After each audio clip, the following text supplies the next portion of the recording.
Wealth and the വേൾഡിൽ നമ്മൾ രണ്ടാം ലോക മഹായുദ്ധത്തെ പറ്റിയാണ് പഠിച്ചുകൊണ്ടിരുന്നത്. അപ്പോൾ നമ്മൾ പറയുന്നത് ബാക്ക് ടു വാർ അല്ലേ. തൊട്ട് മുന്നത്തെ പാർട്ട് നമ്മൾ എന്ത് പറഞ്ഞു? ടോട്ടലിറ്റേറിയനിസവും നാസിസവും ഫാസിസത്തെ പറ്റിയിട്ടൊക്കെ എന്ത് ചെയ്തു? പഠിച്ചു. നമ്മൾ ഇന്ന് നോക്കാൻ പോകുന്നത്, അപ്പോൾ നമ്മളവിടെ പറഞ്ഞു നിർത്തിയല്ലേ, എന്താണ് ഈ പറയുന്ന ജർമ്മനി, നാസിസം ഫോളോ ചെയ്യുന്ന ജർമ്മനി എന്ത് ചെയ്യുന്നു? അവരുടെ അഗ്രഷൻ അല്ലെ, അവരെന്ത് ചെയ്യുന്നു? കയറി മറ്റുള്ളവരെ ചൊറിഞ്ഞതിലൂടെയാണ് രണ്ടാം ലോക മഹായുദ്ധം തുടങ്ങുന്നത്. അപ്പോൾ അതിലോട്ട് നയിച്ച കാരണങ്ങളാണ് നമ്മൾ എന്ത് ചെയ്യാൻ പോകുന്നത്? പഠിക്കാനായിട്ട് പോകുന്നത്. Causes of world war 2.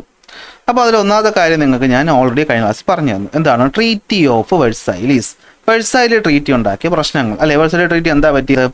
Okay, ഇത് ജർമ്മനിയും ഈ പറയുന്ന അലൈഡ് പവേഴ്സും തമ്മിലാണ് ഒപ്പിട്ടത്. അതായത് ജർമ്മനിയും അന്നത്തെ ജയിച്ചവരും തമ്മിലാണ് ഒപ്പിട്ടത് അല്ലേ. എന്തൊക്കെയായിരുന്നു? ഒന്ന്, ഇവരുടെ കോളനികളും ടെറിട്ടറികളും നഷ്ടപ്പെട്ടു. ഡിസ്ആർമമെന്റ്, അവരുടെ ആയുധ ശേഖരങ്ങളൊക്കെ എന്ത് ചെയ്തു? ഡിസ്ആർമമെന്റ് എന്ന് വെച്ചാൽ അവരെ നിരായുധരാക്കി മാറ്റുക. അതായത് അവരുടെ ആയുധം ഉണ്ടാക്കുന്നതിൽ മറ്റു കാര്യങ്ങളിലൊക്കെ കൺട്രോൾ വരുന്നു. ഹ്യൂജ് വാർ റിപ്പറേഷൻസ്. ഈ റിപ്പറേഷൻസ് എന്ന് വെച്ച് കഴിഞ്ഞാൽ യുദ്ധത്തിനുണ്ടായ നഷ്ടങ്ങൾ എന്ത് ചെയ്യുന്നു? ജർമ്മനി മറ്റു രാജ്യങ്ങൾക്ക് കൊടുക്കണം. ഓക്കെ, അത് ജർമ്മനിക്ക് എന്ത് ചെയ്തു? അത്ര ഇഷ്ടപ്പെട്ടില്ല. Created bitterness in Germany. അത് ജർമ്മനിക്കാർക്ക് അത്ര പിടിച്ചില്ല. അങ്ങനെ ഈ പറയുന്നത് എന്താണെന്നൊക്കെ world war 2 largely scene as Germany's revolt against this treaty അല്ലെ. ഈ ട്രീറ്റിക്കെതിരായിട്ട് ജർമ്മനി നടത്തിയ ഒരു ഇതാണ് എന്തെന്ന് പറയുന്നത്? രണ്ടാം ലോക മഹായുദ്ധം എന്ന് പറയുന്നത്. ഓക്കെ, അപ്പോൾ അടുത്ത് എന്താ പറയുന്നതെന്ന് വെച്ച് കഴിഞ്ഞാൽ, അപ്പോൾ ഇവിടെ നോക്കിയേ, അപ്പോൾ ഇവിടെ നോക്കി നിങ്ങൾ 3 പേരെ കാണുന്നുണ്ടോ? ഇതൊരു 3 പേര് കൂടിയാണ് എന്ത് ഫോം ചെയ്യുന്നത്? ട്രീറ്റി ഓഫ് വെഴ്സൈലീസ് ഫോം ചെയ്യുന്നത്. ഇംഗ്ലണ്ടിൽ നിന്നുള്ള പ്രതിനിധിയുണ്ട്, ഫ്രാൻസിൽ നിന്നുള്ളതുണ്ട്, പിന്നെ ഇവിടെ വേറൊരാളുണ്ട്, USA വുഡ്രോ വിൽസൺ. അപ്പോൾ ഇനി ഒരു കോമഡി പറഞ്ഞുതരാം. ഈ പറയുന്ന 3 രാജ്യങ്ങൾ നോക്കിക്കഴിഞ്ഞാൽ നിങ്ങൾക്കറിയാം, ഇവർക്ക് 3 പേർക്കും ഈ യൂറോപ്പുമായിട്ട് കണക്ഷൻ ഉണ്ട് അല്ലേ. ഇംഗ്ലണ്ട് യൂറോപ്പിലാണ്, ഈ പറയുന്ന ഫ്രാൻസും ഇവിടെ തന്നെയാണ്, യൂറോപ്പിലാണ്. USA ഫ്രാൻസിൽ നിന്നും ഈ യൂറോപ്പിൽ നിന്നും പണ്ട് പോയി കുടിയേറി പാർത്തവരുമാണ്. ഇവരാണ് വെഴ്സൈലി ട്രീറ്റി ഉണ്ടാക്കുന്നത്. അപ്പോൾ ഇവരവിടെ വെച്ച് ആർക്കിട്ട് പണി കൊടുക്കുന്നു? അവർക്ക് ഇഷ്ടപ്പെടാതെ ജർമ്മനിക്കിട്ട് നല്ല വൃത്തിക്ക് പണി കൊടുക്കുന്നുണ്ട്. അപ്പോൾ ഇവിടെ സോഷ്യലിസം പറയുന്ന ആരില്ല? USSR ഇല്ല. നിങ്ങൾ ശ്രദ്ധിച്ചായിരുന്നോ? സോഷ്യലിസം പറയുന്ന USSR ഇല്ല. അതിവിടെ ഒന്ന് ഓർത്തു വെച്ചോ, കുറച്ച് കഴിയുമ്പോൾ ആവശ്യം വരും. ഓക്കെ, അപ്പോൾ ട്രീറ്റി ഓഫ് വെഴ്സൈലീസ് എന്താ പറയുന്നത്?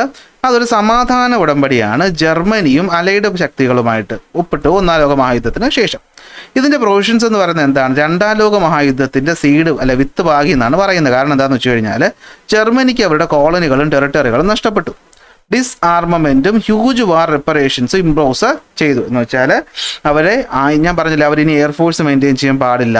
അതുപോലെ തന്നെ അവരുടെ പട്ടാളക്കാരുടെ എണ്ണത്തിലും എന്ത് ചെയ്തു? ഗണ്യമായിട്ട് കുറച്ചേ നിങ്ങൾ ഇത്ര പട്ടാളത്തിന്, അതായത് രാജ്യസുരക്ഷയ്ക്ക് വേണ്ടി മാത്രമുള്ള പട്ടാളത്തിന് എന്ത് ചെയ്യാവൂ?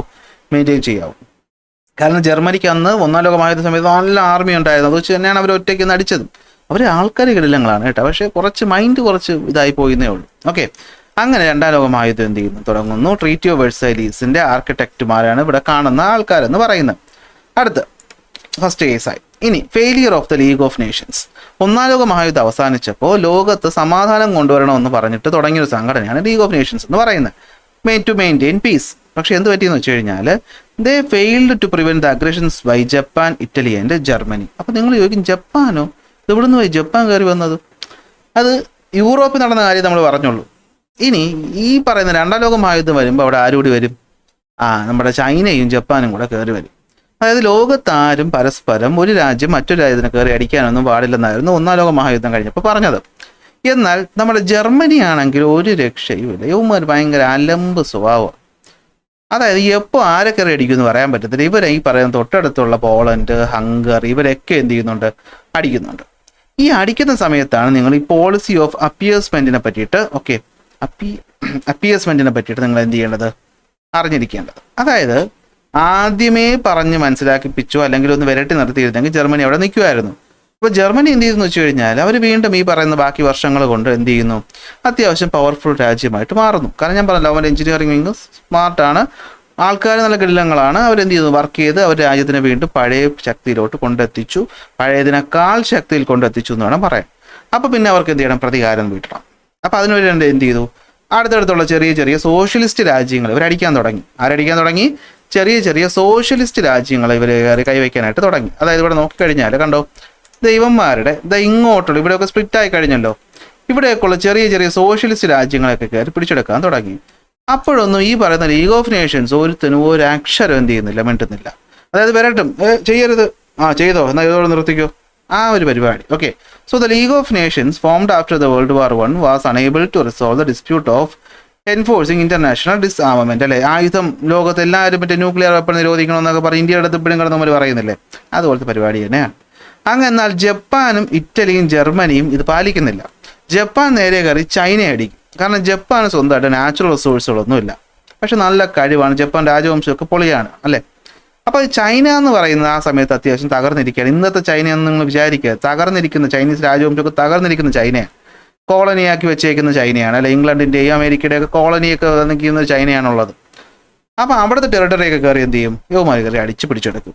ഈ പറയുന്ന ലീഗ് ഓഫ് നേഷൻ മിണ്ടത്തില്ല.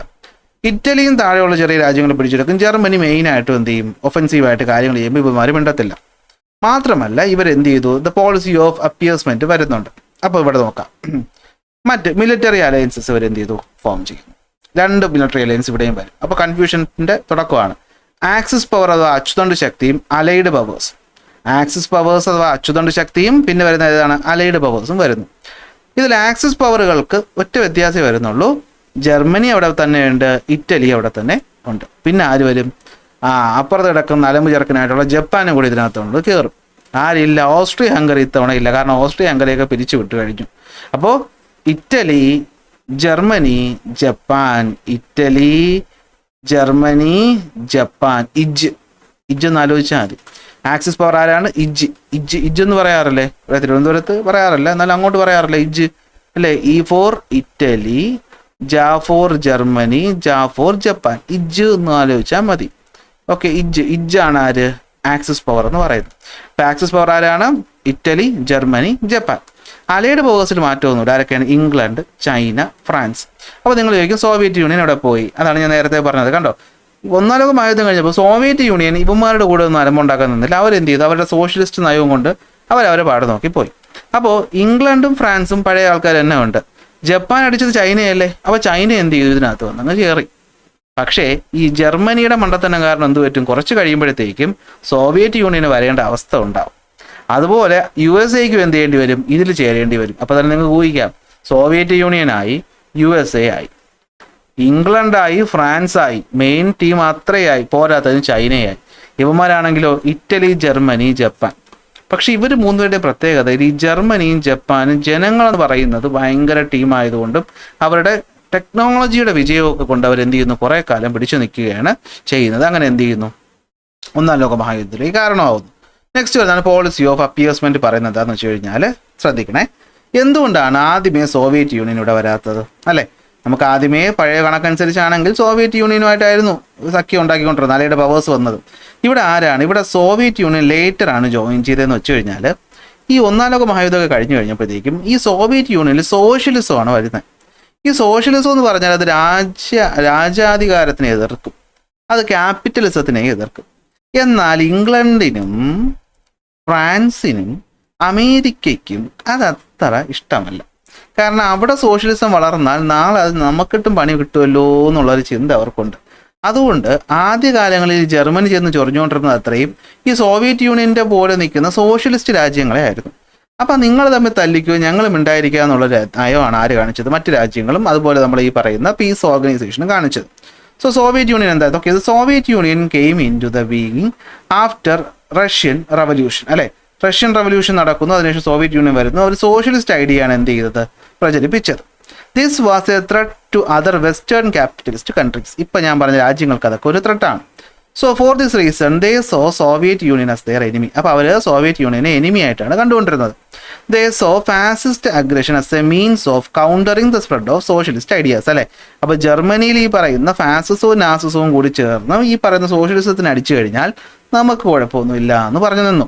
അപ്പോൾ അതിനുവേണ്ടി ഒരു മ്യൂണിക് എഗ്രിമെൻ്റ് ഒക്കെ ഇവർ എന്ത് ചെയ്യുന്നുണ്ട്, ഈ വെസ്റ്റേൺ അപ്പിയേഴ്സ്മെൻറ്റിൻ്റെ ഒരു ഉദാഹരണമാണ്. Okay, after signing the Munich agreement prime minister Neville Chamberlain back in England addressing the nations hailing the agreement of peace over our time. അതായത് ഞാൻ പറഞ്ഞ കേസ് എന്തുവാണ്, ഇവർ ചെന്ന് ഈ പറയുന്ന സ്വിറ്റ്സർലാൻഡ് എന്ന് പറയുന്ന സ്ഥലം പോളണ്ടിൻ്റെ ഭാഗമാണെന്ന് തോന്നുന്നു, അതൊക്കെ പിടിച്ചെടുക്കുമ്പോൾ എന്ത് പറ്റും, നിങ്ങൾ പിടിച്ചെടുത്തു, ഇനി ആവർത്തിക്കരുത്. നമുക്കത് പഠിക്കേണ്ട ആവശ്യമില്ല, അതുകൊണ്ട് ഞാൻ ചരിത്രത്തിലോട്ട് പോകാത്ത.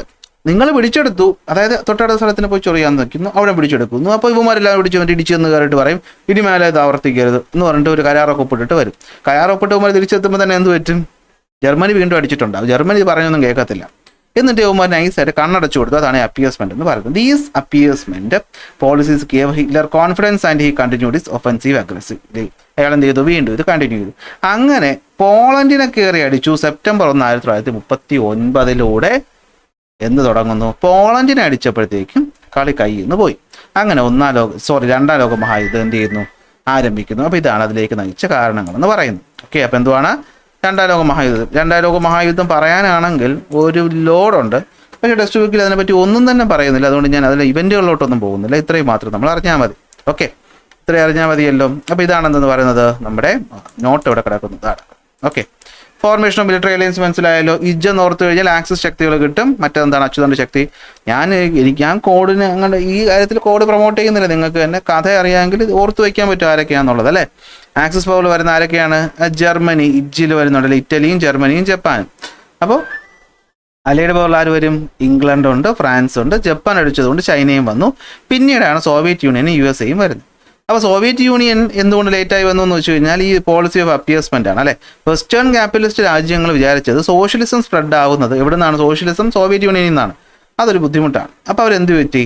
ഫാസിസ്റ്റ് അഗ്രഷനെ അവർ തൽക്കാലം എന്ത് ചെയ്തു? കമ്മ്യൂണിസത്തിൽ എതിർക്കാനുള്ളൊരു നയമായിട്ട് അവർ കണക്കാക്കി. അതിന് മ്യൂണിച്ച് എഗ്രിമെൻ്റ് ഒക്കെ പറഞ്ഞ് ഹിറ്റ്ലറിന് എന്ത് ചെയ്തു? കണ്ടോ, ഹിറ്റ്ലറിന് അവരെ അറ്റാക്ക് ചെയ്ത് പിടിച്ച സ്ഥലങ്ങളൊക്കെ അവരുടേതായി കിട്ടുന്നു എന്ന് മനസ്സിലാക്കിയപ്പോൾ ജർമ്മനി വിചാരിച്ചു മറ്റുമാർക്കൊക്കെ ഇപ്പം നമ്മളെ പേടിയാണ്, നമ്മൾ എന്ത് ചെയ്യാം, അടി തുടങ്ങാമെന്ന് പറഞ്ഞ് എന്ത് ചെയ്തു? ജർമ്മനി അവരുടെ അഗ്രഷൻ കണ്ടിന്യൂ ചെയ്തു. അങ്ങനെ 1939 സെപ്റ്റംബർ 1 പോളണ്ടിനെ അടിക്കുന്നു, കളി തുടങ്ങുന്നു. അങ്ങനെ രണ്ടാം ലോക മഹായുദ്ധം ആരംഭിക്കുന്നു. പിന്നീട് അങ്ങോട്ട് അടിയെന്ന് പറഞ്ഞാൽ കൂട്ടയടിയാണ്. അതായത് ഒരു പോളണ്ടിനെ പിടിച്ചെടുക്കുന്നു, അതായത് ജർമ്മനി ഇവിടെ നിൽക്കുന്നു, ഇറ്റലി ഇവിടെയുണ്ട്. ഇവന്മാർ എന്ത് ചെയ്യും? ഇവിടെയുള്ള പോളണ്ടിനെയൊക്കെ പിടിച്ചെടുത്തിട്ട് ഈ സ്റ്റാലിനുമായിട്ട് എന്ത് പറ്റും? ഒരു എഗ്രിമെൻ്റ് ഉണ്ടാക്കി വയ്ക്കും. ഞങ്ങൾ തൽക്കാലം നിങ്ങൾ എന്ത് ചെയ്യത്തില്ല, അടിക്കത്തില്ല എന്ന് പറഞ്ഞ് എഗ്രിമെൻ്റ് ഉണ്ടാക്കി വെച്ചിട്ട് ഇവന്മാർ എന്ത് ചെയ്യും? നേരെ ഫ്രാൻസിനെ പോയിട്ട് ഫ്രാൻസിനെ മൊത്തം പിടിച്ചെടുക്കും കേട്ടോ. ഫ്രാൻസിനെ മൊത്തം പിടിച്ചെടുക്കും. അങ്ങനെ ഇംഗ്ലണ്ട് ഒറ്റപ്പെടും. അങ്ങനെ ബുദ്ധിമുട്ടായി നിൽക്കുന്നു. താഴത്തെ രാജ്യങ്ങൾ പിടിച്ചെടുക്കുന്നു. ഇറ്റലി ഇവിടെയുള്ള പിടിച്ചെടുക്കുന്നു. ജപ്പാനാണെങ്കിൽ എന്ത് ചെയ്യും? ജപ്പാൻ നേരെ നമ്മുടെ ചൈനീസ് ടെറിട്ടറി പിടിച്ചെടുക്കുന്നു. ഇവിടെ കാണുന്ന അമേരിക്കൻ ഐലൻഡുകൾ കുറേ ഉണ്ട്, അത് പിടിച്ചെടുക്കുന്നു. ഇന്ത്യയുടെ ബർമയുടെ ഭാഗം വരെ ഇവർ വരുന്നുണ്ട്. ഇന്ത്യ ഇംഗ്ലണ്ടിൻ്റെ കോളനിയാണല്ലോ, അറിയാമല്ലോ. അപ്പോൾ ഇംഗ്ലണ്ടിനോട് എതിർപ്പ് കാരണം ഇന്ത്യക്കാരോട് ജപ്പാൻ യുദ്ധത്തിലായിരുന്നു എന്ന് വേണം നമുക്ക് എന്ത് ചെയ്യാൻ മനസ്സിലാക്കാനായിട്ട്. അതാണ് സുഭാഷ് ചന്ദ്രബോസ് ഇന്ത്യൻ ഈ പറഞ്ഞ നാഷണൽ ആർമിയായിട്ട് ബന്ധപ്പെട്ട് ജപ്പാനുമായിട്ട് സഹായത്തിന് പോകുന്നത്. കാരണം അന്ന് ഇവിടെയുള്ള ബ്രിട്ടീഷുകാരെ എതിർക്കുക എന്നുള്ളത് ജപ്പാൻ ഇഷ്ടമാണ്. അപ്പോൾ അതൊക്കെ ഇതിൻ്റെ ബാക്കി വരും. അങ്ങനെ അടി കൊഴുത്തോട്ടിരിക്കുന്ന സമയത്ത് ആര് വരും? ഇവന്മാർ ചെന്നിട്ട് ഒരാവശ്യമില്ലാതെ സോവിയറ്റ് യൂണിയനകത്ത് ഒരു പണി കൊടുക്കും. പണി കൊടുക്കുമെന്ന് വെച്ച് കഴിഞ്ഞാൽ മോസ്കോ വരെ എന്ത് ചെയ്യും? ജർമ്മനിയുടെ ആർമി മോസ്കോയുടെ അടുത്ത് വരെ എത്തുകയാണ് ചെയ്യുന്നത്. പക്ഷെ ചതിക്കും, കാലാവസ്ഥ ചതിക്കും, മഞ്ഞ് വീഴ്ച പിടിച്ചെടുക്കാനുള്ള പരിപാടി. അതായത് ജർമ്മനി വിചാരിച്ചത് മഞ്ഞുകാലം തുടങ്ങുന്നതിന് മുന്നേ എന്ത് ചെയ്യും? സോവിയറ്റ് യൂണിയൻ അന്ന് ഈ കമ്മ്യൂണിസമൊക്കെ വന്നിട്ട് അവർ കയറി വരുന്നതേ ഉള്ളൂ. അവന്മാർ മണ്ടന്മാരെന്ന് വിചാരിച്ചു അടിച്ച് തോപ്പിക്കാമെന്ന് വിചാരിച്ചു. വിൻ്റർ ആവുന്നതിന് മുമ്പേ എന്ത് ചെയ്യും? അവർ തോൽവി സമ്മതിക്കും, നമുക്ക് ജയിക്കാന്നൊക്കെ വിചാരിച്ചിട്ട് പ്ലാൻ ചെയ്ത് പോയതാണ്. പക്ഷെ അടി കിട്ടും. മഞ്ഞ് വീഴുമ്പോൾ തന്നെ പകുതി ട്രൂപ്പിന് ഇടപാട് തീരും. അപ്പോഴത്തേക്കും സോവിയറ്റ് യൂണിയൻ ചുമ്മാ ഇരിക്കുകയായിരുന്നില്ല. അവന്മാർ എന്ത് ചെയ്തു? നല്ല സൂപ്പർ ഫാക്ടറികളിൽ നല്ല അടിപൊളി സാധനങ്ങളും എയർക്രാഫ്റ്റും ഒക്കെ കൊണ്ടുവന്ന് അടിച്ച് നശിപ്പിക്കും. അതുപോലെ ഈ പറയുന്ന നമ്മുടെ ആര് വരും? അണ്ണൻ അമേരിക്ക വരും. അതായത് അമേരിക്കയുടെ കപ്പലുകൾ, സഹായം കൊണ്ടുവന്ന കപ്പലുകൾ ജർമ്മൻ ബോട്ടുകൾ ചെന്നിട്ട് എന്ത് ചെയ്യും? അടിച്ച് നശിപ്പിക്കുമ്പോൾ അവരുടെ രാജ്യത്തിന് തൊട്ടു. അപ്പോൾ അവർ ആ ദേഷ്യം പറയും എന്ത് ചെയ്യും? അടിക്കും. അത് മാത്രമല്ല, കാരണം ഇവന്മാർ കോളനികൾ കയറി കൈവയ്ക്കും. അമേരിക്കൻ കോളനികളിൽ ഇവന്മാർ കയറി ഈ പറയുന്ന എന്താണ് ആക്സസ് അച്ചുതണ്ട് ശക്തികൾ കയറി കൈവയ്ക്കുമ്പോൾ എന്ത് പറ്റും? അമേരിക്കയ്ക്ക് ഉണ്ടായിരിക്കാൻ പറ്റത്തില്ല. പക്ഷേ ഡയറക്റ്റായിട്ട് വരാത്തിൻ്റെ ഒരു കാരണം എന്താണെന്ന് വെച്ചാൽ ഈ യുദ്ധത്തിന് ആലോചിക്കുക, അമേരിക്ക ഇതുമായിട്ട് ഒരു ബന്ധമില്ല. അവർ കോണ്ടിനെന്റിലേ അല്ല നടക്കുന്നത്. പക്ഷേ ഈ അമേരിക്ക എന്ത് ചെയ്യുമായിരുന്നു? പട്ടാള സഹായം കൊടുക്കുമായിരുന്നു. അപ്പം നമ്മുടെ നാട്ടിലെ ആൾക്കാരെ വല്ലവൻ്റെ യുദ്ധത്തിൽ കൊണ്ടിട്ട് കൊല്ലണമെന്ന് പറഞ്ഞിട്ട് അമേരിക്കക്കാർക്ക് ഭയങ്കര പരാതി. അങ്ങനെ അവിടെ കയറുന്ന പ്രസിഡന്റ് എന്ത് പറയും? ഞാൻ അയക്കത്തില്ല എന്ന് പറയും. എന്നിട്ട് കാരണം കാത്തിരിക്കുകയാണ്. ഈ പറയുന്ന ചെറിയ ചെറിയ റീസൺസ് വെച്ചിട്ട് അവന്മാർ എന്ത് പറയും? നമ്മുടെ രാജ്യത്തുള്ളവന്മാരെ അവന്മാർ അടിച്ചു എന്ന് പറഞ്ഞാൽ എന്ത് ചെയ്യും? നേരെ കയറി അറ്റാക്ക് ചെയ്യും. അങ്ങനെ മൊത്തത്തിൽ ജർമ്മനി ഫിനിഷ്. ജർമ്മനി അടിച്ച് പിന്നെ ഇംഗ്ലണ്ടിൽ നിന്ന് ആൾക്കാർ ഇറങ്ങുന്നു. പിന്നെ യുദ്ധം മഹാഭാരത യുദ്ധം പോലെ ഇവന്റുകൾ പറയാനാണെങ്കിൽ അയ്യോ ഇരത്തില്ല. അങ്ങനെ അടിച്ചടിച്ചടിച്ച് അവസാനം ജർമ്മനിയെ ഒതുക്കും. ഇനിയാണ് ശ്രദ്ധിക്കേണ്ടത്, ജർമ്മനിയെ ഒതുക്കും. അപ്പം ജർമ്മനി വീണു. ഇറ്റലി അപ്പം തന്നെ സമാധാന കരാറൊക്കെ ഒപ്പിട്ട് അയ്യോ നമ്മളില്ലേ എന്ന് പറഞ്ഞാൽ അവന്മാരെ ഞാൻ പറഞ്ഞില്ല, അവന്മാർ ഈ മെയിനായിട്ടൊന്നും ചെയ്യത്തില്ല, സൈഡിൽ കിടന്ന് കാണിക്കുകയുള്ളൂ. അവന്മാർ ആദ്യമേ വരും.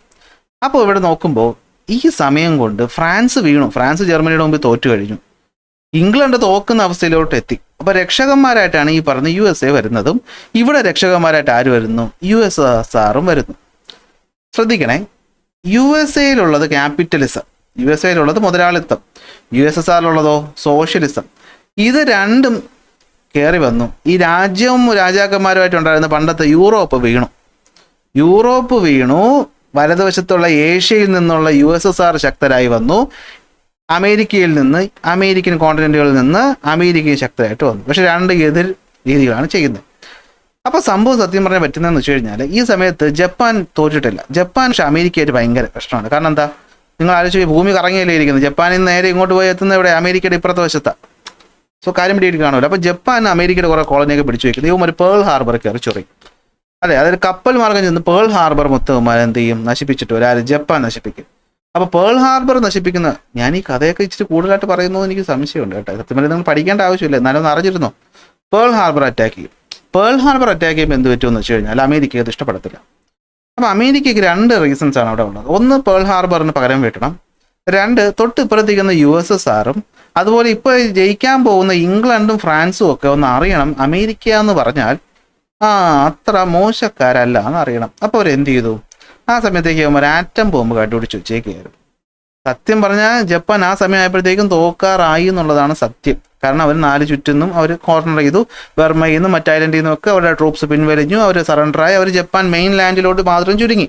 അതായത് ഇന്ന് കാണുന്ന ജപ്പാൻ്റെ അത്രയും മാത്രമേ ഉള്ളൂ. ചൈനയിൽ നിന്നൊക്കെ അവർ പോയി. അങ്ങനെ നിൽക്കെ ഈ പറയുന്ന മേധാവിത്വം കാണിക്കാൻ വേണ്ടിയിട്ട് അമേരിക്ക ഒരു ആവശ്യമില്ലാതെ എന്ത് ചെയ്യും, ചുവന്ന ആറ്റം ബോംബ് അങ്ങോട്ട് ഇട്ട് കൊടുക്കും. അത് ഇടുന്നതോടുകൂടി മറ്റു രാജ്യങ്ങളെല്ലാവരും പേടിക്കും. അതാണ് സത്യം. അതായത് ജർമ്മനിയും പേടിക്കും, ഇറ്റലിയും പേടിക്കും. അതുപോലെ തന്നെ കൂടെ നിന്ന് ഇംഗ്ലണ്ടും ഫ്രാൻസും USSRും വരെ എന്ത് ചെയ്യും, ഒന്ന് പേടിക്കും. ഒരാൾ ഇച്ചിരി ഇതാണ് ഇവന്മാരെ സൂക്ഷിക്കണം, നാളെ നമുക്കിട്ട് പണി തരാമെന്നുള്ളൊരു പേടിയിലെന്ത് ചെയ്യും, അമേരിക്ക കൊണ്ടെത്തിച്ച് 2ാം ലോക മഹായുദ്ധം അവസാനിക്കും. എന്താണ് റിസൾട്ട് ഓഫ് വാർ? എല്ലാ യുദ്ധങ്ങൾക്കും പറ്റുന്ന പോലെ തന്നെ millions of people lost their life. ഒരുപാട് പേർക്ക് അവരുടെ ജീവൻ നഷ്ടപ്പെട്ടു. ക്ഷാമം, പകർച്ചവ്യാധി ലോകം മൊത്തം പരന്നു. യൂറോപ്യൻ രാജ്യങ്ങൾ മൊത്തത്തിൽ തകർന്നു വീണു. അവരുടെ കോളനികളെല്ലാം എന്ത് ചെയ്തു, ലിബറേറ്റായി. Colonisation and imperialism faced set back. അല്ലെ, കോളനിവൽക്കരണം തീർന്നു. ഇന്ത്യ സ്വതന്ത്രരാകുന്നു 47, ചൈനയാകുന്നു, മറ്റു രാജ്യങ്ങളൊക്കെ സ്വതന്ത്രമായിട്ട് മാറുന്നു. Europe hegemony came to an end. അല്ലെ, അവരുടെ ഈ പറയുന്ന അധികാരവും അവരുടെ ആ ഒരു ഇതുമൊക്കെ അവസാനിച്ചു പോകുന്നു. ഇനി പുതിയൊരു ഓർഗനൈസേഷൻ നിലവിൽ വരുന്നു. അത് ഇന്നുകൊണ്ട് യുണൈറ്റഡ് നേഷൻസ് ഓർഗനൈസേഷൻ എന്ന് പറയുന്ന ഒരു ഓർഗനൈസേഷൻ ഫോം ചെയ്യുന്നു. ടോട്ടലിറ്റേറിയനിസം മൊത്തമായിട്ട് അവസാനിക്കുന്നു. കാരണം കുറച്ച് കഴിഞ്ഞപ്പോൾ ഇറ്റലിയിലെ ജർമ്മനിയിലെ ജനങ്ങൾക്ക് തന്നെ മനസ്സിലായി നമ്മൾ എന്തിനു വേണ്ടിയിട്ടാണ് ഈ അങ്ങോട്ടും ഇങ്ങോട്ടും കിടന്ന് അറ്റാക്ക് ചെയ്യുന്നത്. ഒരു ആവശ്യമില്ല. അതായത് ഹിറ്റ്ലർ പറയുന്നു, അങ്ങ് ചെയ്യുന്നു, അത്രയേ ഉള്ളൂ. എന്തിനു ചെയ്യാനെന്ന് ചോദ്യമില്ല. കുറച്ച് കഴിഞ്ഞപ്പോൾ മനസ്സിലായില്ലേ, ജനങ്ങൾ മരിച്ചുകൊണ്ടിരിക്കുന്നു, ഒരു ആവശ്യമില്ലാത്ത കാര്യം തന്നെ. Colonies in Asia and Africa gained independence. അങ്ങനെ കുറേ രാജ്യങ്ങൾ കോളനികൾ എന്തായി, ഇൻഡിപെൻഡൻ്റ് ആയിട്ട് മാറുന്നു. 2 ശക്തികൾ രൂപപ്പെട്ടു വരുന്നു. ആരൊക്കെയാണ്? ഒന്ന് സോവിയറ്റ് യൂണിയനും മറ്റൊന്ന് USA ഗ്ലോബൽ ശക്തികളായിട്ട് മാറും. ഓക്കെ, റിസൾട്ട് ഓഫ് വാർ എന്താണ്? ഒരുപാട് പേർക്ക് ജീവൻ നഷ്ടപ്പെട്ടു. ക്ഷാമവും പകർച്ചവ്യാധിയും വരുന്നു. എക്കോണമി മൊത്തം നശിക്കുന്നു. യൂറോപ്യന്മാർ വീഴുന്നു. ഇമ്പീരിയലിസം എന്ന് പറയുന്നത് കോളനൈസേഷനും വാഴ്ചയൊക്കെ, അതായത് ഇതോടെ രാജാക്കന്മാരുടെയൊക്കെ ഇടപാടെല്ലാം തീർന്നു. രാജാവും ജനപ്രതിനിധിയും കൂടി ചേർന്ന് ഭരിച്ചുകൊണ്ടിരുന്നതൊക്കെ തീർന്നു. ജനങ്ങളുടെ അധികാരത്തിലോട്ട് കാര്യങ്ങളെത്തുന്നു. യൂറോപ്പിൻ്റെ ഹെഗ്മണി അവസാനിക്കുന്നു. യുണൈറ്റഡ് നേഷൻസ് ഓർഗനൈസേഷൻ ഫോം ചെയ്യുന്നു. ടോട്ടൽ ടെററിസം അവസാനിക്കുന്നു. കോളനികൾ ഫ്രീ ആകുന്നു. കാര്യങ്ങൾ മാറും. ഇത് ഓർത്തു വയ്ക്കാൻ പറ്റത്തില്ല. ഇതിൻ്റെ പോയിന്റുകൾ കഥ പോലെ ഇരിക്കത്തില്ലേ. അങ്ങനെ എന്ത് പറ്റി? യുദ്ധം, 2ാം ലോക മഹായുദ്ധം അവസാനിക്കും. 2ാം ലോക മഹായുദ്ധം എന്ത് ചെയ്യുന്നു? അവസാനിക്കുകയാണ് ചെയ്യുന്നത്. അപ്പോൾ ഇനി യുദ്ധാനന്തരം എന്ത് സംഭവിച്ചു? ഇന്നത്തെ ക്ലാസ്സിൽ തന്നെ അതുകൂടി അങ്ങ് തീർത്താലോ. യുദ്ധാനന്തരമുള്ള കാര്യങ്ങൾ നിങ്ങൾക്ക് എളുപ്പത്തിൽ മനസ്സിലാക്കാൻ പറ്റും. ഞാൻ ഇപ്പോൾ പറഞ്ഞു കഴിഞ്ഞു. ഓക്കെ, യുദ്ധാനന്തരം സംഭവിച്ചത് എന്താണെന്ന് വെച്ച് കഴിഞ്ഞാൽ യൂറോപ്യൻ ശക്തികൾ അവസാനിച്ചു. പക്ഷേ പുതിയൊരു യുദ്ധം തുടങ്ങുന്നു. അതിൻ്റെ പേരാണ് കോൾഡ് വാർ. അതുപോലെ ഡീകോളനൈസേഷൻ സംഭവിക്കുന്നു. നിയോ കൊളോണിയലിസം എന്ത് ചെയ്യുന്നു? ഫോം ചെയ്യുന്നു. അപ്പോൾ എന്താ സംഭവം? 1ാം ലോക മഹായുദ്ധം അവസാനിച്ചു. ഇപ്പോൾ ആരൊക്കെ ശക്തികൾ? അമേരിക്കയും USSR. നോക്കിയേ, യൂറോപ്പ് നമ്മൾ ചാപ്റ്റർ തുടങ്ങിയപ്പോൾ എന്താ പഠിച്ചത്? എന്തിനു വേണ്ടിയിട്ടാണ് ഈ പറയുന്ന യൂറോപ്യന്മാർ കോളനികളെ പിടിക്കാൻ പോയത്? സമ്പത്ത് കിട്ടാൻ വേണ്ടിയിട്ട്. എന്തിനാ 1ാം ലോക മഹായുദ്ധം ഉണ്ടായത്? സമ്പത്ത് പിടിക്കാനും കോളനികൾ പിടിക്കാനും വേണ്ടിയിട്ട്. അപ്പോൾ ഇതെല്ലാം നോക്കി, by the end of the world war II the European power had fought each other had become irrelevant. അപ്പോൾ യുദ്ധത്തിന് വേണ്ടിയിട്ട് സ്വത്ത് സമ്പാദിക്കും പിടിക്കാൻ വേണ്ടി ഇടുന്ന യൂറോപ്യന്മാരെ മൊത്തം ഇവിടെ ഇപ്പോൾ ഇറെലവൻ്റ് ആയിട്ട് മാറി. ഇനി സ്വന്തം ഉള്ള കാര്യം നോക്കി പോയാൽ മതി എന്നുള്ള അവസ്ഥയായി. അപ്പോൾ മുഖം രക്ഷിക്കാൻ വേണ്ടിയിട്ട് ഇവന്മാർ എന്ത് ചെയ്തു എന്ന് വെച്ചാൽ അവർ കോളനികളാക്കി പിടിച്ചു വെച്ചിരുന്ന ഇന്ത്യ അടക്കമുള്ള രാജ്യങ്ങളെയൊക്കെ നിങ്ങളെ നമുക്ക് എന്ത് ചെയ്യുന്നു, സ്വതന്ത്രരാക്കുന്നു എന്ന് പറഞ്ഞിട്ട് അല്ലേ, ആ രാജ്യങ്ങളിൽ തന്നെ തമ്മിത്തല്ലുണ്ടാക്കാൻ വേണ്ടിയിട്ടും സാമ്പത്തിക ബുദ്ധിമുട്ടുണ്ടാക്കാൻ വേണ്ടിയിട്ടുള്ള നയങ്ങളൊക്കെ നൈസായിട്ട് പാകിയിട്ട് ഇവന്മാർ എന്ത് ചെയ്യുന്നു, എല്ലാവരും ഒഴിഞ്ഞ് പോകുന്നു. യുണൈറ്റഡ് സ്റ്റേറ്റ്സും സോവിയറ്റ് യൂണിയനും എന്ത് പറ്റുന്നു, വ്യത്യസ്തമായിട്ടുള്ള പോളിസികളുമായി മുന്നോട്ട് പോകുന്നു. ഏതൊക്കെയാണത്? സോവിയറ്റ് യൂണിയൻ ആണെങ്കിൽ സോഷ്യലിസവും അമേരിക്കയാണെങ്കിൽ ക്യാപിറ്റലിസവും. മുതലാളിത്ത രീതി എവിടെ കൊണ്ടുവന്നു? അമേരിക്കയിലും ജനങ്ങളുടെ പ്രതിനിധി ഭരിക്കണമെന്ന് സോവിയറ്റ് യൂണിയനും പറഞ്ഞു. ഓക്കെ, ഇവർ തമ്മിൽ ഭയങ്കര പ്രശ്നമാണ്. Both countries were wary of each other and tried to spread their ideas throughout the world. അല്ലേ, യുദ്ധം കഴിഞ്ഞപ്പോഴത്തേക്കും ഇവർ പറഞ്ഞു ഞങ്ങളുടെ ഐഡിയോളജിയാണ് നല്ലത്, ഞങ്ങളാണ് സൂപ്പർ എന്ന് പറയുന്ന രീതിയിൽ ഇവർ കാര്യങ്ങൾ കൊണ്ടുവന്നു. അപ്പോൾ ഇവർ തമ്മിൽ ആയുധമെടുത്ത് യുദ്ധം ചെയ്യാതെ ഇവർ തമ്മിൽ ആശയപരമായിട്ട് യുദ്ധം നടന്നു.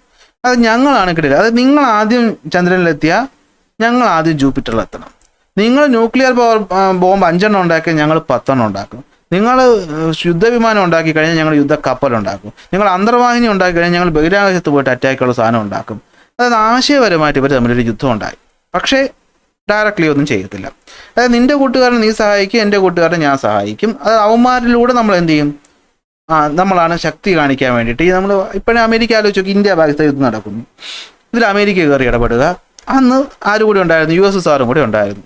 അങ്ങനെ പണ്ട് USSR നമ്മളുമായിട്ട് നല്ല കമ്പനിയിലായിരുന്നു കേട്ടോ, അമേരിക്കയുടെ നമ്മൾ അത്ര നല്ല ബന്ധത്തിലായിരുന്നില്ല ആദ്യകാലത്ത്, ഇന്ത്യ പാക് യുദ്ധമൊക്കെ വന്നപ്പോൾ. അങ്ങനെ ഒരു തമ്മിലൊരു പ്രശ്നമുണ്ട്, അതിൻ്റെ പേരാണ് കോൾഡ് വാർ, തണുത്ത് ശീതയുദ്ധം. തണുപ്പ് എന്ന് വെച്ചാൽ എന്താ, ആയുധവും വെടിവെപ്പും തോക്കുമൊന്നുമില്ലല്ലോ, വെടിവെക്കും തോക്കുമൊന്നുമില്ല, പക്ഷെ ഐഡിയ വെച്ചിട്ട് എന്ത് ചെയ്തു, യുദ്ധം നടക്കുന്നു. അത് കുറേ കാലം നടക്കുന്നു. ഈ പറയുന്ന 45 സമയം തൊട്ട് തുടങ്ങിയിട്ട് 1991 നമ്മുടെ ഈ പറയുന്ന സോവിയറ്റ് യൂണിയൻ എന്ത് പറ്റുന്നു, തകരുന്നു. അതാണ് സംഭവിച്ചത്. അമേരിക്ക തകർന്നില്ല, ആര് തകർന്നു? Soviet union. കമ്മ്യൂണിസം കൊണ്ടുവന്ന്, സോഷ്യലിസം കൊണ്ടുവന്ന് സോവിയറ്റ് യൂണിയൻ എന്ത് ചെയ്തു, തകരുന്നു 91.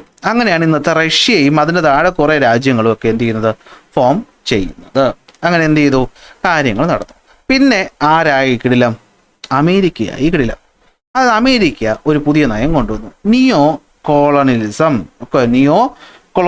എന്ന് പറയുന്നത്. അതായത് കോളനിവൽക്കരണം തന്നെ, ന്യൂ ജനറേഷൻ കോളനിവൽക്കരണം. അതായത് പണ്ട് കോളനിയിൽ പട്ടാളത്തിന് ഇറക്കിയാണ് ചെയ്തിരുന്നതെങ്കിൽ ഇപ്പോൾ അവരെന്താ ചെയ്തതെന്ന് വെച്ച് കഴിഞ്ഞാൽ പൈസപരമായിട്ട് ഇറക്കി. അതായത് ഇപ്പോൾ നമുക്ക് നോക്കി, 2ാം ലോക മഹായുദ്ധം അവസാനിച്ചു. എന്താ സംഭവിച്ചേ? 2ാം ലോക മഹായുദ്ധം അവസാനിച്ചപ്പോൾ എന്താ സംഭവിച്ചേ? യൂറോപ്പിലുണ്ടായിരുന്ന ഫ്രാൻസും ഈ പറയുന്ന ഇംഗ്ലണ്ടും ഒക്കെ അവരുടെ കോളനികളൊക്കെ ഫ്രീ ആക്കി തിരിച്ചു വന്നു. കോളനികളുടെ അവസ്ഥയെ പറ്റി ഒന്ന് ചിന്തിച്ചു നോക്കിയേ. ഇത്രയും കാലം ഈ മുടിഞ്ഞവന്മാർ യുദ്ധവും നടത്തി അവരുടെ റിസോഴ്സ് മൊത്തം അടിച്ചുകൊണ്ടുപോയി അവരാകെ പട്ടിണിയും പരിവട്ടത്തിലുമായിട്ട് കഷ്ടപ്പെട്ടുകൊണ്ടിരിക്കുകയാണ്. Okay, colonies in Asia and Africa gained independence after second world war. With this America followed capitalist idea and adopted new ways to gain wealth. അല്ലേ, അപ്പോൾ എന്താ പറ്റിയെന്ന് വെച്ച് കഴിഞ്ഞാൽ ഈ രാജ്യങ്ങൾ, ഈ കോളനികളൊക്കെ തകർന്നടിഞ്ഞിരിക്കുകയാണ്. അപ്പോൾ കോളനികൾക്ക് എന്ത് വേണം? കാശ് വേണം. ഈ കാശ് ആര് കൊടുക്കും? അമേരിക്ക കൊടുക്കും. സഹായത്തിൻ്റെ പേരിലും കമ്പനികൾ തുടങ്ങാനും ഞങ്ങൾ അവിടെ വന്ന് നിങ്ങളെ രക്ഷിക്കാമെന്നൊക്കെ പറഞ്ഞിട്ട് ആഫ്രിക്കയിലും ഏഷ്യയിലുമുള്ള പല രാജ്യങ്ങളുമായിട്ട് അമേരിക്ക എന്തു പറ്റി, സഹായഹസ്തവുമായിട്ട് വന്നു. USA എന്തിനാ ഉദ്ദേശിച്ചെന്ന് വെച്ച് കഴിഞ്ഞാൽ യവന്മാർക്ക് കാശ് കൊടുത്ത് കാശുണ്ടാക്കണ്ടേടാ. എങ്ങനെ കാശുണ്ടാക്കും? ഈ അമേരിക്കയുടെ പരിപാടി എന്താണെന്ന് വെച്ചാൽ തമ്മിൽ തല്ലുണ്ടാക്കും, എന്നിട്ട് 2 പേർക്കും ആയുധം ആരും തന്നെ കൊടുക്കും, അമേരിക്കനെ സപ്ലൈ കാശ് വാങ്ങിച്ചിട്ട്. അപ്പോൾ തമ്മിൽ തല്ലിക്കൊണ്ടിരിക്കും, യുവൻ ആയുധം വാങ്ങിച്ചുകൊണ്ടിരിക്കും, യുവന്മാർക്ക് പൈസ കിട്ടും. അതുപോലെ ഓയിൽ ആയിക്കോട്ടെ, എന്തായിക്കോട്ടെ, നിങ്ങൾ ഇറാൻ ഇറാഖ് യുദ്ധം, അതുപോലെ പല കാര്യങ്ങളും നിങ്ങൾ കേട്ടിട്ടുണ്ടായിരിക്കും. ഇവിടെയൊക്കെ അമേരിക്ക ഒരു ആവശ്യമില്ലാതെ കയറിയും ഇടപെട്ടിട്ട് എന്ത് പറ്റും, പ്രശ്നങ്ങളുണ്ടാക്കുന്ന പരിപാടി. USA founded the newly independent colonies which was A form of exploitation. അല്ലെ, അവർ ഈ കോളനികളെ എക്സ്പ്ലോയിറ്റ് ചെയ്യാനായിട്ട് തുടങ്ങി.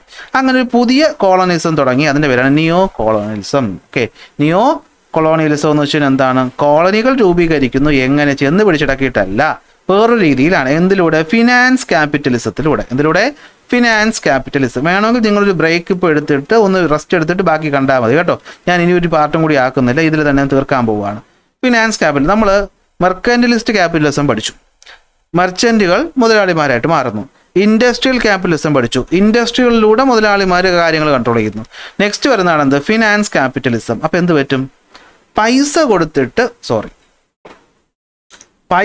എന്ത് ചെയ്യും? യുവന്മാർ കാര്യങ്ങൾ ചെയ്യും. പൈസ കൊടുത്തിട്ട് എന്ത് ചെയ്യും? യുവന്മാർ കാര്യം, റെക്കോർഡിങ് ഓൺ ആണല്ലോ അല്ലേ?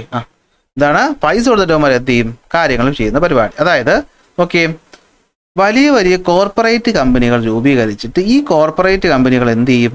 ഈ രാജ്യങ്ങളോട്ട് വരുന്നു. അതായത് മിലിറ്ററിയിലൂടെ അല്ലാതെ പൈസ കൊടുത്തിട്ട് എന്ത് ചെയ്യുന്നു? അവർ രാജ്യങ്ങളെ ആദ്യം അടിമയാക്കുന്നു. ഫോർ എക്സാമ്പിൾ ഇപ്പോൾ ശ്രീലങ്ക ചൈന എന്ന് പറയുന്നത് ഇത് ചൈനയുടെ എക്സാമ്പിളാണ്. ഇത് അമേരിക്ക അല്ല, എന്നാലും ഞാൻ ഒരു ഉദാഹരണം പറയുകയാണെങ്കിൽ ഇപ്പോൾ ശ്രീലങ്കയ്ക്ക് ഒരുപാട് ലോൺ ചൈന കൊടുത്തിട്ട് എന്ത് പറയുന്നു, നിങ്ങൾ കാര്യങ്ങൾ ചെയ്തോ എന്ന് പറയും. കുറച്ച് കഴിയുമ്പോൾ കിഴങ്ങന്മാരായിട്ടുള്ള ഭരണാധികാരികൾ എന്ത് പറ്റും, രാജ്യത്തിനെ മുടിപ്പിക്കും.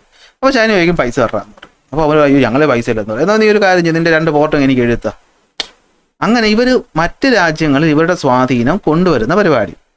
അതിലൂടെ ആ രാജ്യത്തിനെ റിസോഴ്സിനെ എക്സ്പ്ലോയിറ്റ് ഡയറക്റ്റായിട്ട് ചെയ്യാതെ അതിനെ അവിടെ വെച്ച് തന്നെ പ്രോസസ്സ് ചെയ്ത് കമ്പനിയാക്കി സാധനമാക്കി അധിക വിലയ്ക്ക് വിറ്റ് പ്രോഫിറ്റ് അടിച്ചു മാറ്റുന്ന രീതി ഇവർ കൊണ്ടുവരുന്നു. ഇതാണ് എന്തെന്ന് പറയുന്നത് ഫിനാൻസ് ക്യാപിറ്റലിസം എന്ന് പറയുന്നത്. Okay, finance capitalism works with the aim of making huge profit. ലാഭം ഉണ്ടാക്കണം. Common people and involve in traditional occupation continue to suffer as a consequences എന്ന് വെച്ചാൽ പണ്ടത്തെ അവസ്ഥ തന്നെയാണ് ഇപ്പോഴും. അതായത് ഇപ്പോൾ ഇവിടെ ഞാൻ ഒരു എക്സാമ്പിൾ പറയാം. മൾട്ടിനാഷണൽ കമ്പനികൾ. എന്താ മൾട്ടിനാഷണൽ കമ്പനി എന്ന് വെച്ചാൽ ഒന്നിലധികം രാജ്യത്ത് പ്രവർത്തിക്കുന്ന കമ്പനികളാണ് മൾട്ടിനാഷണൽ കമ്പനികൾ എന്ന് പറയുന്നത്. ഈ മൾട്ടിനാഷണൽ കമ്പനികൾ ഇവിടെ വരുമ്പോൾ ഇവിടുത്തെ ചെറുകിട കച്ചവടക്കാർക്ക് പണി പോവുകയാണോ അല്ലേ? അതെ. പണ്ട് ബ്രിട്ടീഷുകാർ വന്നപ്പോഴും എന്ത് തന്നെയായിരുന്നു, അവന്മാർ ഇവിടെ നിന്നുള്ള ഈ സാധനത്തിന് അത്രയും എടുത്തുകൊണ്ട് പോയിട്ട് അവരുടെ രാജ്യത്ത് പ്രോസസ്സ് ചെയ്ത് ഇവിടെ കൊണ്ടുവന്ന് വയ്ക്കും വില കുറച്ച്. അപ്പോൾ ഇവൻ സാധനം ഇവൻ്റെ നിന്ന് പോവുകയും ചെയ്യും, ഇവൻ തന്നെ അത് വില കൊടുത്ത് വാങ്ങേണ്ടി വരും. ഇവിടെ അത് തന്നെ പരിപാടി. രീതി ഒന്ന് മാറ്റിയുള്ളൂ. ഇതിനാണ് എന്ത് വിളിക്കുന്നത് ഫിനാൻസ് ക്യാപിറ്റലിസം എന്ന് പറയുന്നത്.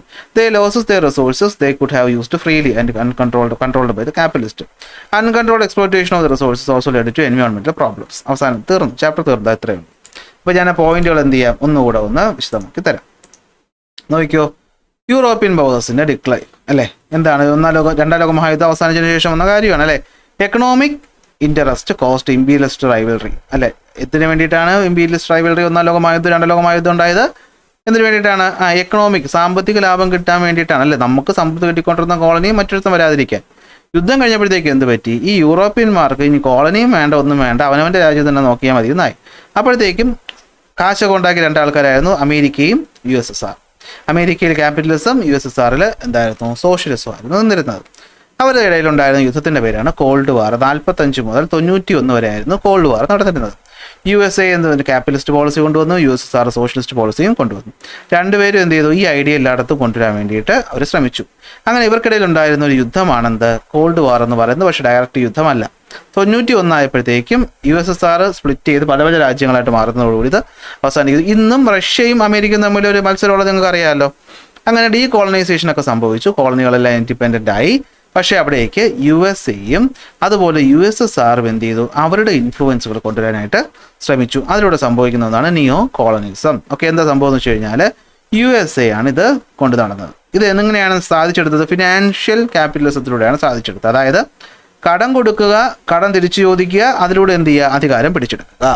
എങ്ങനെ? ഡയറക്റ്റ് ആയിട്ടല്ല, പക്ഷെ നമ്മൾ പറയണം, കേൾക്കണം. അതാണ് സംഭവം. Instead of direct political control, economic control was established.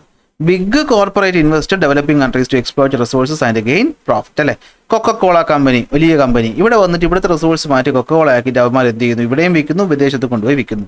അവരുടെ വലിയ വലിയ കാർ കമ്പനികൾ, ഞാൻ ഒരു ഉദാഹരണം പറയാം. കാർ കമ്പനികൾ പലതും എന്ത് ചെയ്യാറില്ല? അമേരിക്കൻ കമ്പനികളായിക്കോട്ടെ, ഈ പറയുന്ന റഷ്യൻ ആയിക്കോട്ടെ, എന്താണ് അവരുടെ രാജ്യത്ത് കുറച്ച് എന്ത് ചെയ്യുള്ളൂ? ഇതിൻ്റെ മാനുഫാക്ചറിങ് പ്ലാന്റൊക്കെ സ്ഥാപിക്കുള്ളൂ. എന്തുകൊണ്ടാണ്? ഇവർക്ക് റിസോഴ്സ് വേണ്ടേടാ, വെള്ളവും മറ്റു സാധനമൊക്കെ വേണ്ടേ? വല്ലവൻ്റെ ഈ പറയുന്ന ഡെവലപ്ഡ് ആയിട്ടുള്ള സാധാരണ രാജ്യങ്ങൾ നമ്മൾ എന്ത് ചെയ്യുന്നു? ഇതുകൊണ്ട് കൊടുത്തിട്ട് അവിടെ നമ്മൾ എന്ത് ചെയ്യും? റിസോഴ്സ് എക്സ്പ്ലോയിറ്റ് ചെയ്തിട്ട് അവിടെ തന്നെ ഈ കാർ കൂടിയ വിലയ്ക്ക് വിൽക്കും. Okay, aimed at maximising profit. Okay, അപ്പോൾ എന്തൊക്കെയാണ് ഇതിൻ്റെ കോൺസിക്വൻസ് ഉണ്ടാകുന്നതെന്ന് വെച്ച് കഴിഞ്ഞാൽ സാധാരണക്കാർക്ക് അതൊന്നും ബുദ്ധിമുട്ടായിരുന്നു അല്ലെ? ചെറുകിടക്കാർക്ക് ബുദ്ധിമുട്ടായിരുന്നു. അവർക്ക് ഫ്രീ ആയിട്ട് കിട്ടുന്ന റിസോഴ്സുകൾ അവർ തന്നെ പൈസ കൊടുത്ത് വാങ്ങേണ്ട അവസ്ഥയായിട്ട് വന്നു. അതുപോലെ എന്താണ്? ഓവർ എക്സ്പ്ലോയിറ്റേഷനും സംഭവിച്ചു. ഇതാണ് എന്തെന്ന് പറയുന്നത്? നിയോ കോളനിസം എന്ന് പറയുന്നത്. ഇതോടുകൂടി നമ്മൾ ഈ ചാപ്റ്റർ തീരുന്നു. ഇനി വരുന്നതിൻ്റെ കൺക്ലൂഷനാണ്. അത് നിങ്ങൾ ചുമ്മാ വായിച്ചു നോക്കിയാൽ അത് ഇത്രയും. അപ്പോൾ ഇത്രയും കഴിയുമ്പോഴത്തേക്ക് നമ്മുടെ വലിയൊരു ചാപ്റ്റർ 8, 9 പാർട്ടൊന്നും ആയെന്ന് തോന്നുന്നു അല്ലേ? പക്ഷേ ചെറിയ ചെറിയ പാർട്ടായിട്ട് പഠിക്കുന്നതാണ് നല്ലതെന്ന് തോന്നുന്നു. ഇനി ഈ ക്ലാസ് കുറച്ച് വലുതായിരിക്കും. അപ്പോൾ ഇതോടെ ഈ ഒരു ചാപ്റ്റർ എന്ത് ചെയ്യുന്നു? അവസാനിക്കുന്നു. അപ്പോൾ എല്ലാവർക്കും മനസ്സിലായി കാണുമെന്ന് വിശ്വസിക്കുന്നു. അപ്പോൾ ഇഷ്ടപ്പെട്ട ലൈക്ക് ചെയ്യുക, ഷെയർ ചെയ്യുക, സബ്സ്ക്രൈബ് ചെയ്യുക. അടുത്ത ക്ലാസ്സിൽ അടുത്ത ടോപ്പിക്കുമായിട്ട് കാണാം.